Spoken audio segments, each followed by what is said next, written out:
moving on to one of the many sheep hearts that we have. First thing to notice about this one is it is significantly smaller. It's actually a little bit smaller than some of the human hearts that we've seen in the cadaver lab.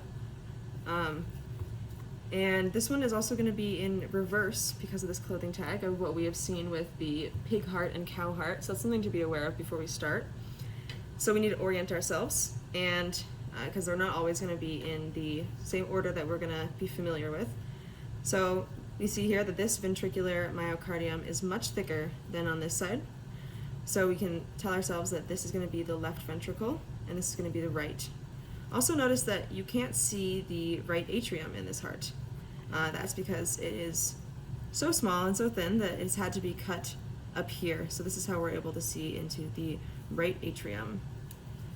So let's start with the flow of blood.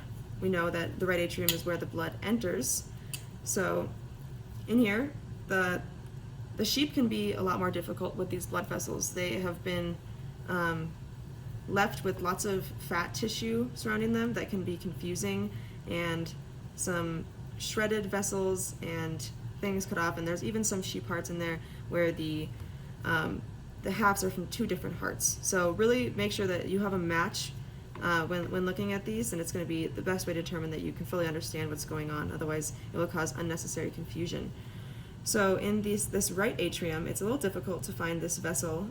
Took me a second, but I did see that it is over here, and this is going to be one of our vena cavas.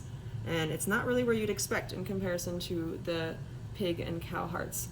So here, going in through this vena cava, you can see that the blunt probe is coming through, and this is going to be in our right atrium where the deoxygenated blood is entering. Notice this papillary muscle here again on this wall, very defined here. And we can see a small little opening into the right ventricle. So it's going to pass through here, through the tricuspid valve, and into the right ventricle. And notice this trabecular muscle here on the wall of the ventricle. You can see it really well in here as well. And this was missing in the pig, but remember that we can see this in human, cow, and sheep hearts. In fact, it's often noted to be in sheep hearts when people are researching this, but this is the moderator band. Think of like a debate moderator.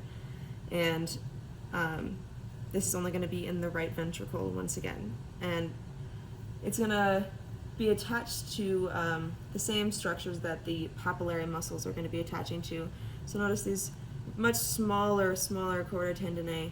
They're very thin and short here, and attached down to these papillary muscles right here. And you see the same moderator band extending from that same structure on that right ventricular wall. So now that the blood is in the right ventricle, it's going to need to pass through the valve that is called the pulmonary semilunar valve. And this is where it's going to be let through this valve to go into the lungs. And so right now, this probe, my probe, is sticking right through the pulmonary semilunar valve, and it's branching into the pulmonary trunk. So this opening right here is leads right from the right ventricle through the pulmonary trunk. And you can imagine if it were not cut off, it would branch into two branches that make up the pulmonary arteries that lead to the lungs. And so this is right ventricle, this goes to the right lung, and this goes to the left lung. And this is always going to extend anteriorly, which from the right ventricle through the pulmonary trunk. Go this way. So now that the blood is in the lungs, it's become deoxygenated, and it needs to come back into the heart, and it's coming into the heart into the left atrium.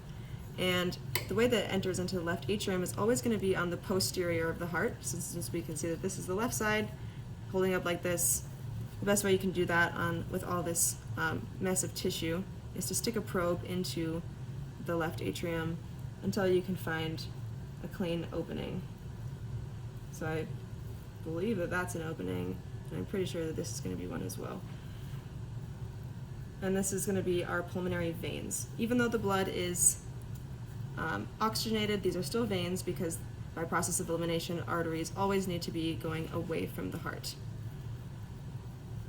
So here we have the opening from the back of the heart into the left atrium.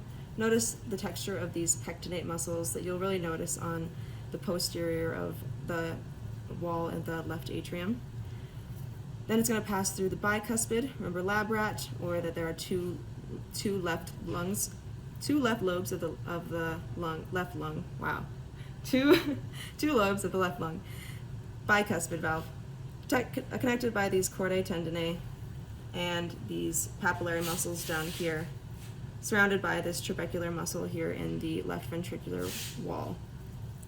So now that the oxygenated blood is in the left ventricle and ready to be pumped back out, it can go through the aortic semilunar valve, like we've seen before, passes right through here, or on this side, right through here, and you can see that it splits off, one going to brachiocephalic, which is the first opening off of the aortic arch, and the other heading towards the aortic arch. Remember, the brachiocephalic goes to the right upper limb and the head, and then the aortic arch has two other openings, don't need to worry about right now.